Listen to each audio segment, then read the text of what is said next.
Welcome to Nightmare Files, where real horror and chilling mysteries come to life. From eerie footage to unsettling stories, prepare for nightmares you won't forget. I met Jessica 3 months ago, and for the first time in a long time I thought I had found something real. She was funny, smart, beautiful, the kind of person you meet once in a lifetime. And this Valentine's Day was going to be perfect.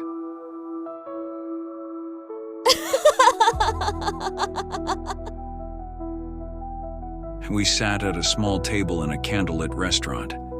Soft music played in the background, the air smelled of roses and wine. Jessica smiled, tilting her head. "This is nice." I nodded. "Perfect even." She reached for my hand, squeezing it. But then, her smile faded.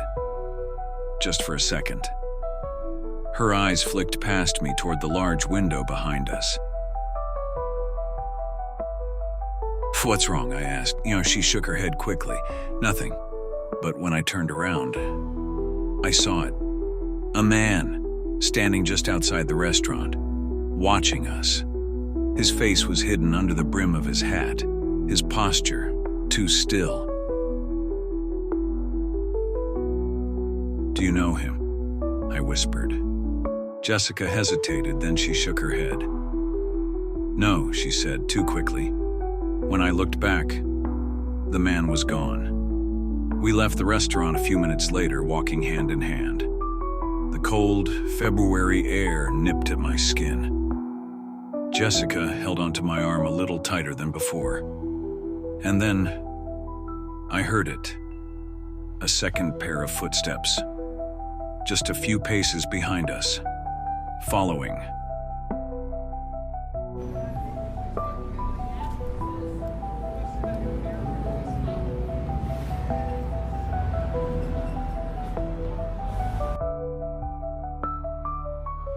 Jessica's hand was warm in mine, her fingers laced between mine as we walked.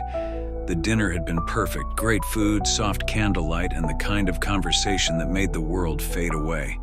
I couldn't stop smiling. "Tonight was really nice," she said softly, leaning into my arm as we walked down the quiet street. "Best Valentine's ever." I squeezed her hand. "Told you I'd make it special." We were only a few blocks from my apartment. The streets were mostly empty, aside from a few cars parked along the curb. The cold night air carried the distant hum of the city, but here, in this neighborhood, everything felt still. Almost too still. Jessica suddenly glanced over her shoulder.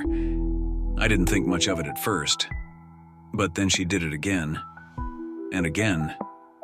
I frowned. "Jess? Everything okay?" She hesitated, then nodded quickly. "Yeah. Just thought I heard something." I followed her gaze. The sidewalk behind us was empty. A row of dim streetlights stretched down the block, their glow flickering faintly against the pavement. There was no one there. Still, something about the way she was gripping my hand now, tighter than before, sent a chill up my spine. We kept walking. Jessica didn't look back again, but I could tell she was trying to ignore whatever had unsettled her. Her fingers twitched in mine, restless. We passed an alleyway, the entrance gaping like a dark maw between two brick buildings. And that's when I felt it. A presence. Like someone was watching us. Not from the sidewalk, not from across the street, but from inside the alley. I didn't stop walking. I didn't even glance to the side. But every instinct in my body screamed at me to run. Jessica must have felt it too, because she walked faster. And then, a car parked up ahead suddenly flicked on its headlights. Bright, blinding. Jessica gasped, her grip on my arm tightening. I raised a hand to shield my eyes, blinking spots from my vision. The car engine didn't start. The lights didn't flicker. And when my eyes adjusted, I realized no one was inside. The driver's seat was empty. Jessica whispered, "Let's go." I didn't argue. We crossed the street, moving quicker now. My heart pounded in my chest, every nerve in my body on high alert. I wanted to look back, to check the alley, to see if there was really someone standing there. But I didn't, because deep down I already knew.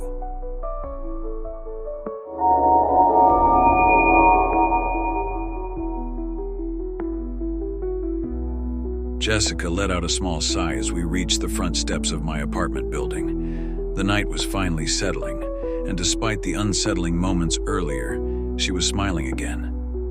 "Thanks for tonight," she said, squeezing my hand. "It was perfect."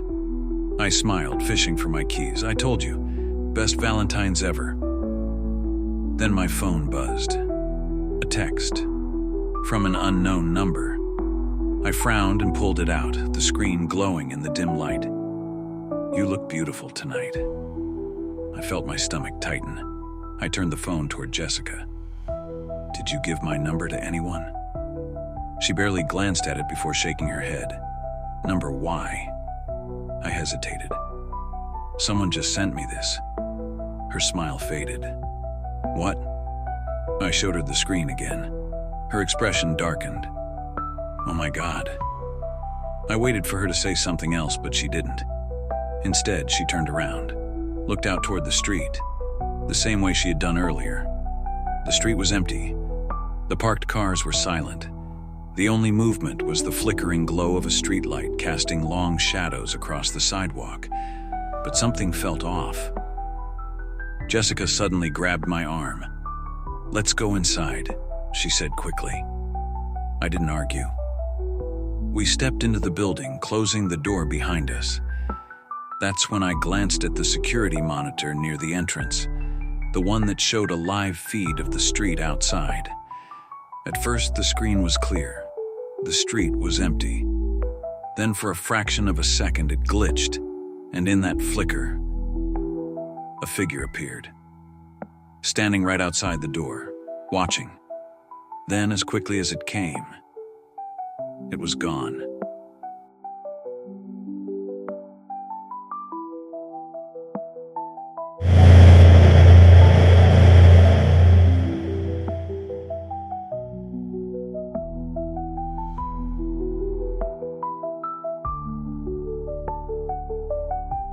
Jessica stopped mid-step, her grip on my arm tightening. I almost bumped into her before realizing what had caught her attention. There, sitting neatly in front of my apartment door, was a gift-wrapped box, a perfectly tied red ribbon, a small, handwritten note tucked beneath the bow. A Valentine's present, but I hadn't bought it, and neither had Jessica. For a few seconds, we both just stared at it. Then I said, "Did you?" "No," she interrupted quickly. "I didn't." Her voice was too sharp, too tense. I turned to her. She was staring at the box like it was something dangerous, like it might explode if we got too close. "Jessica," I said slowly, "do you know who sent this?" She hesitated, just for a moment, but that moment was enough. I bent down and grabbed the note. The handwriting was messy, rushed. 3 words written in black ink. "Did you like dinner?" A chill crept down my spine. I glanced at Jessica, waiting for her to say something, but she just stood there, pale, frozen. I turned back to the box. Something about it didn't feel right.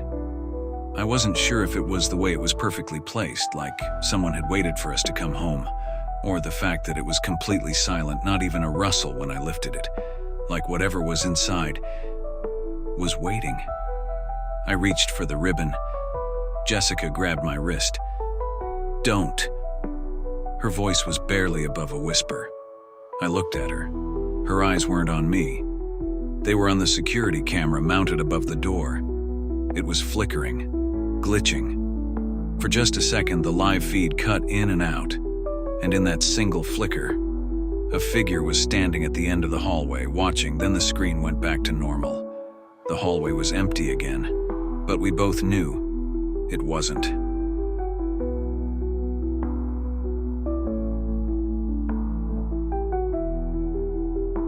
Jessica sat on the edge of the couch, her eyes flicking between the unopened gift box and the window. I could tell she was nervous. She hadn't said a word since we walked through the door. I placed my phone on the table and sat down beside her. Are you gonna tell me what's going on? I asked softly. She hesitated, glanced at the box, then back at the window. It's nothing, she said finally. I'm just being paranoid. But she wasn't. I could feel it too. Something about tonight felt wrong. The way the street outside had been too empty. The way the security camera flickered. The way Jessica had gone completely silent since we saw the gift. Jess, I pressed. Who do you think left this? Her jaw tensed. She didn't answer. I sighed, leaning back against the couch. The box sat there, perfectly wrapped, its red ribbon neatly tied. It was a normal Valentine's gift. Flowers, a small note, maybe chocolates inside. And yet, it felt like a trap. Jessica suddenly stood up and walked to the window, pulled the blinds apart, peeked outside. She was looking for something, or someone. Jessica, I repeated. Nothing. She was completely still. Then, in a whisper, barely above a breath, she said, "He's out there."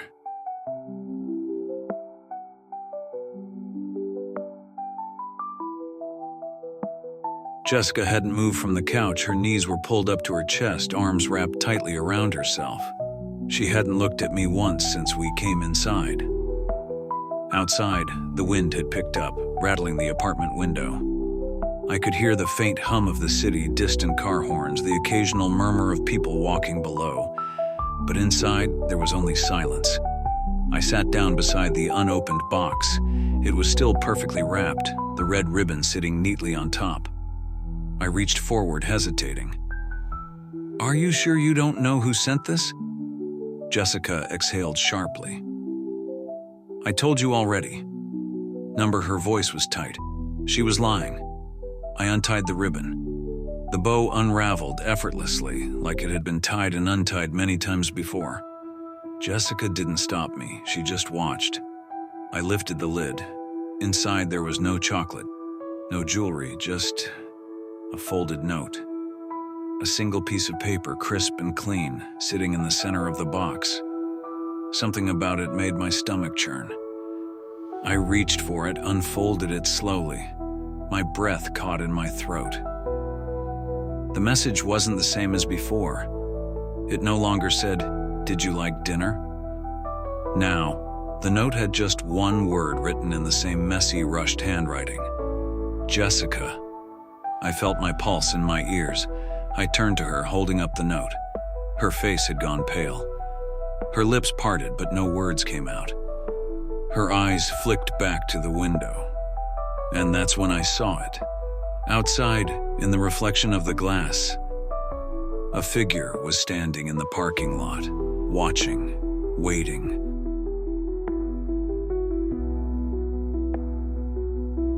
Jessica hadn't moved. She was still standing by the window, one hand gripping the curtain, her knuckles white. She hadn't said anything in the last 2 minutes. I took a deep breath and grabbed my phone, scrolling back through my messages. I wanted to see if there were any other clues, maybe a text I had missed. I scrolled, then stopped. My entire conversation history was gone. Every text message, every notification, every call log vanished. I swallowed, my throat suddenly dry. "What the hell?" I muttered. Jessica finally turned away from the window, her eyes wide. "What?" I held up the phone. "My messages. Everything is gone." She let out a sharp breath, shaking her head. "No," she whispered. She wasn't surprised. She was expecting this. "Jessica," I said, lowering my phone. "Tell me the truth. What is going on?" She didn't answer. Instead, she whispered something else. "We can't stay here." Her voice was so quiet I almost didn't hear it. I frowned. "What?" "We can't stay," she repeated, her voice shaking. Then, as if something had just dawned on her, she turned back to the window. "Jessica." She ignored me. Her breathing had become quick, shallow. She wasn't just scared, she was terrified. I followed her gaze. There was nothing outside, just the streetlights, the parked cars, the quiet. Then I noticed the security monitor on the wall, the live feed from the camera outside the building, and in that feed, the figure was standing at the entrance. Still, unmoving. But this time, it was facing the camera, looking directly at us, like it knew, like it had been waiting.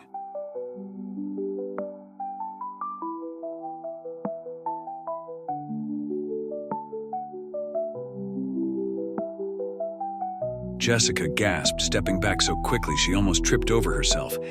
I froze in the doorway, eyes locked on the small red box sitting on the floor. It was the same box, the one we had just left on the coffee table, but now, it was here, outside, perfectly placed like someone had returned it. I swallowed hard. Jessica, how the hell did this get here? She didn't answer. She just shook her head, her hands gripping the door frame so tightly her knuckles turned white. "This isn't happening," she muttered.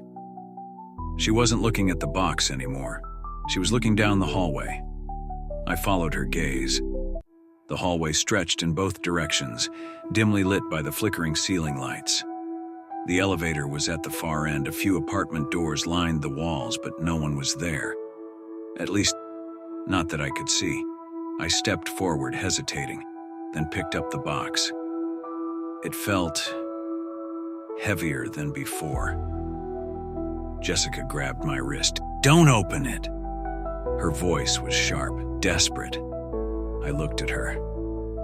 Her breathing was shallow. Her eyes were darting around, scanning the hallway, like she expected someone to appear at any moment, like she already knew who had left it there. A static buzz from inside the apartment made me glance back at the security feed. The screen flickered, distorted with static. Then, for just a second, a shape appeared. A shadow, standing at the far end of the hallway. Tall, still, watching. Then the screen cut to black. Jessica slammed the door shut. "We need to leave." Jessica was gripping my arm so tightly I could feel her nails through my jacket. She hadn't said anything in the last few minutes, just kept looking at the hallway, kept waiting. I was about to pull her toward the elevator when my phone buzzed. A text from an unknown number. I glanced down, the screen casting a faint glow against my palm, and then I saw it, a single message. "You shouldn't have taken the gift." My breath hitched. I turned the phone toward Jessica. She didn't even have to read it. She knew, her face drained of color, her grip on my arm tightened. "We have to go," she whispered. I nodded.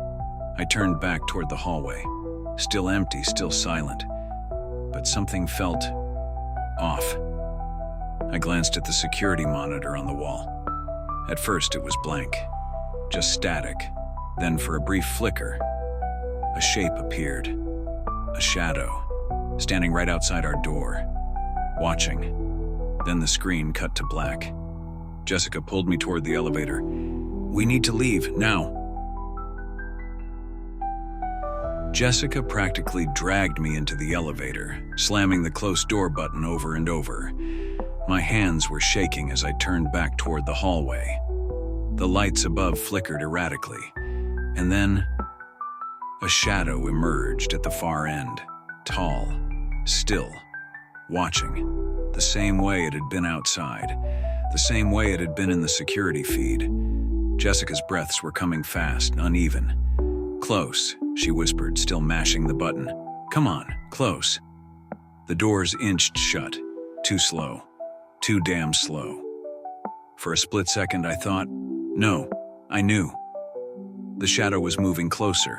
I blinked, and it was in the same spot. But somehow I could feel it drawing in, like it was already inside, like it was waiting for us to realize it. Finally, the doors shut completely. The elevator lurched downward. Jessica exhaled shakily, pressing her back against the mirrored wall. She didn't say anything. Neither did I. Then my phone buzzed.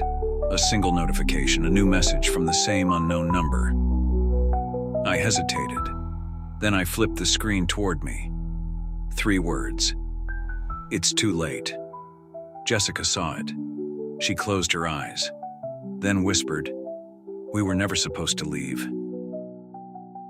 Jessica exhaled deeply, closing her eyes for just a second. The elevator had started moving again, down. But as we stood in the dim light, catching our breath, I noticed something. The floor indicator. It kept dropping. B1, B2, B3. Jessica's eyes snapped open as she saw it too. "Wait," she said quickly. "Why is it still going?" I pressed the stop button. Nothing happened. I pressed it again, harder, nothing. The elevator wasn't stopping. The lights flickered overhead. Jessica pressed herself against the mirrored wall, her breathing shaky. Then I saw it. The reflection in the mirror. It wasn't right. Our faces looked distorted, stretched, like something was pulling at the edges of our skin. But the worst part? The reflection behind us, even though there was no one else in the elevator. Jessica saw it too. She turned, gasping, expecting to see something standing with us, but there was nothing there. Only in the reflection, only in the mirror. Then my phone buzzed. Jessica stiffened. I didn't want to look, but I did. Another message. "You can't leave now." Jessica started hammering on the door open button. "Get us out," she whimpered. "Get us out." The elevator dinged, stopped. The doors slid open. And outside wasn't the lobby, wasn't the parking garage. It was somewhere else. Jessica turned to me, eyes wide, mouth trembling. "We're not in the building anymore." The elevator doors slid open, but this wasn't the lobby. Jessica gripped my arm tighter, her nails digging into my sleeve. We stepped out hesitantly, looking around. The hallway stretched long and empty, dimly lit by flickering ceiling lights. The walls were old, peeling in places, the faded wallpaper curling at the edges. Something about the air felt heavy, wrong. Jessica swallowed hard. "What is this?" I turned back toward the elevator. The doors were still open. I reached out, pressing the L button again. Nothing happened. Then, as I watched, the elevator doors slid shut on their own. And when I pressed the button again, there was no button. Just a solid, blank wall where the elevator should have been. Jessica let out a shaky breath. "We need to get out of here." I nodded, glancing down the hallway. There were no signs, no room numbers, no windows, just endless dim light stretching ahead of us. And then, a shadow, far away, still, waiting. Jessica grabbed my hand. "We need to go. Now."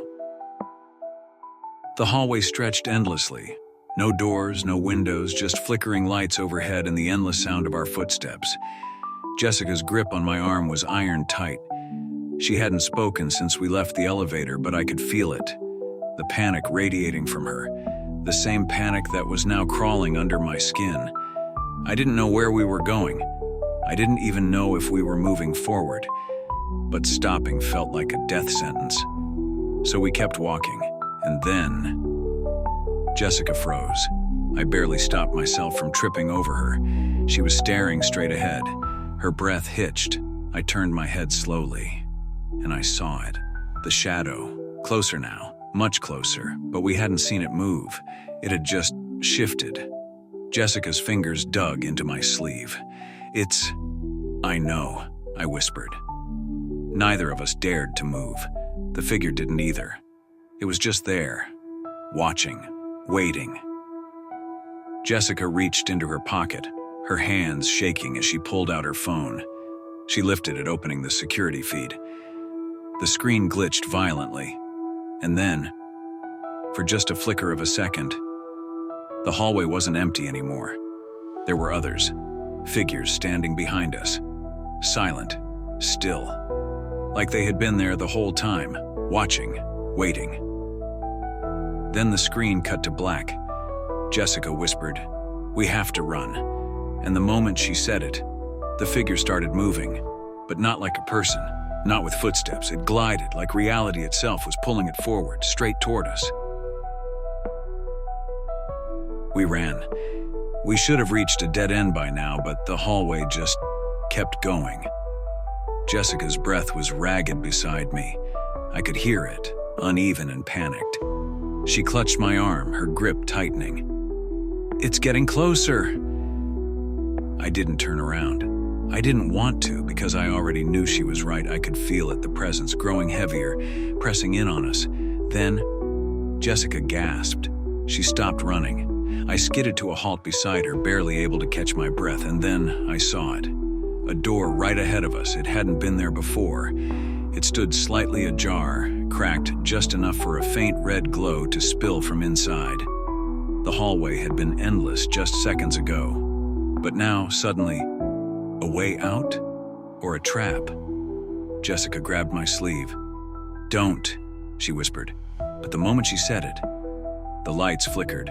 The hallway lurched, the walls shook, and behind us, something moved. Not walked, not ran. Moved. Jessica turned to the security monitor mounted on the wall. Her face turned pale. "Oh my God," she breathed. I turned my head toward the screen. The feed was flickering, distorting. And there we were, still running. But something was wrong. There were more of us, more figures running alongside us, identical, shadowed. But there weren't just 2 people in that footage. There were 4, then 5, then 6. Each one looking more distorted than the last, and one of them turned its head and smiled. And, Jessica clutched my hand as we stepped inside. The hallway behind us vanished. There was no turning back. The room was warm, inviting. A table for 2 sat in the center, candles flickering softly. The plates were set. The wine poured. It looked perfect. But the walls were lined with photographs, black and white, all of them couples, but their faces were wrong, blurred, twisted, like they were never meant to be remembered. Jessica whispered, "This isn't real." And then a chair scraped against the floor. At the far end of the table, something was sitting there. It had no face, no eyes, no features, but somehow I could feel it smiling. "Sit," the voice whispered. Jessica let out a strangled breath. The chair across from the figure pulled itself out. Waiting. I shook my head. We're not... You came all this way," the voice interrupted. "You chose this." Jessica was trembling. "We didn't..." "Yes," the figure whispered. "You did." And that's when I saw it. The photographs. I turned my head slowly, my stomach twisting. One of the frames had changed. The blurred faces were gone. And in their place were us. Jessica gasped. No. She turned, grabbing my hand. "We have to go." But there was nowhere to go. The door was gone. The walls were closing in. The candle flames flickered, stretching taller.